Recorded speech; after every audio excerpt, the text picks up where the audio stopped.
ఇంతకుముందు మీరు అందరూ అడిగారు కదా అనేక ప్రశ్నలు. అంటే మీరు పని చేస్తున్నారా లేదా, లేకపోతే డాక్టర్ గారు పని చేస్తున్నారా లేదా అని. ఈరోజు మా గుంటూరు జెడ్పీటీసీ దుర్గా సీతారామలక్ష్మి గారి పుట్టినరోజు.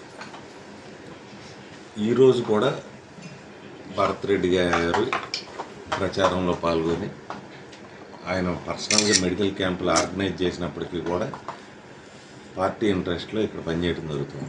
కాబట్టి దీంట్లో ఎటువంటి సందేహాలు కానీ ఎటువంటి ఇది ఉండదు. 2026 నియోజకవర్గ పునర్విభజనలో డాక్టర్ గారి కుటుంబం ఇక్కడ నుంచి పోటీ చేస్తుందని ముఖ్యమంత్రి గారు 5 ఏళ్ల క్రితమే చెప్పారు. ఇక్కడ చాలామందికి తెలుసో తెలియదో కానీ నాకు కూడా తెలుసు. నియోజకవర్గ పునర్విభజనలో ఖచ్చితంగా రామచంద్రరావు గారి కుటుంబం నుంచి ఇక్కడ పోటీ చేస్తారని ముఖ్యమంత్రి గారు ఎప్పుడో చెప్పారు. కాబట్టి ఎటువంటి సందేహాలకి కూడా ఆస్కారం ఉండదు. కాకపోతే నేను మీకు చెప్పినట్టు ఏంటంటే, ఎప్పుడైనా ఒక గట్టి యుద్ధం జరుగుతుంది లేకపోతే పోరాటం జరిగేప్పుడు అందరూ ఆశీస్సులు కోరుతారు కదా, అట్లా పెద్దవాళ్ళ దగ్గరికి వెళ్ళి కోరినట్టు వాళ్ళు కోరి ఉండొచ్చు, అంతే తప్పితే వేరే ఏముండదు. రేపు 25వ తారీఖున నామినేషన్ వేస్తున్నాం. దీనికి వైసీపీ కార్యకర్తలందరినీ పిలుస్తూ ఉన్నాం. వాళ్ళందరూ కళ్యాణ మండపాలు, కండువాలు, కా బ్యాచ్ అందరిని పిలుచుకుంటున్నారు. మేము కూ బ్యాచ్ని, కూలీ బ్యాచ్ని పిలుచుకుంటున్నాం. రైతు కూలీలను పిలుచుకుంటున్నాం.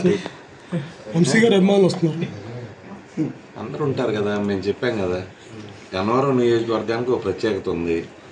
గన్నవరం నియోజకవర్గం తెలంగాణ సాయుధ పోరాటం ఎటువంటిదో గన్నవరం నియోజకవర్గంలో కూడా అటువంటి సాయుధ పోరాటాలు జరిగినాయి. సుమరయ్య గారి హయాంలో కానీ, ముందు కానీ, తర్వాత కానీ. ఈ నియోజకవర్గ ప్రజలు చాలా చైతన్యపడ్డారు. ఊరికే కండవాలు వేస్తేనో, కళ్యాణ మండపాల్లో ఏసీ పెట్టో, బిర్యానీ పెడితేనో ఓట్లు వేసే బ్యాచ్ కాదు ఇక్కడ. వాళ్ళకి తెలుసు ఎవరు ఉంటారు, ఎవరు పోతారు, ఎవడు స్థానికుడు, ఎవడు కాదు, ఎవడెందుకు తిరుగుతున్నాడు అనేది. ఇంకోటి ఏంటంటే, మేము ఎమ్మెల్యేగానే ఉండాలి అనే కోరికతోనో, మేము పవర్ అనుభవించడానికో కాదు కదా. మేము ఓడిపోయినప్పుడు కూడా ఆఫీసులు నడిపాం, ఓడిపోయినప్పుడు కూడా ప్రజాసేవలో ఉన్నాం. 20 సంవత్సరాల నుంచి ఎప్పుడూ ఉన్నాం. అంతేగాని ఇది నా కళ, 6వ క్లాస్లో కలగన్నాను, 8వ క్లాస్లో కలగన్నాను, నా దొంగ డిగ్రీ సర్టిఫికేట్ రాకముందు కలగన్నాను అని చెప్పే బ్యాచ్ కాదు కదా మేము. ఓకేనా? ఓకే.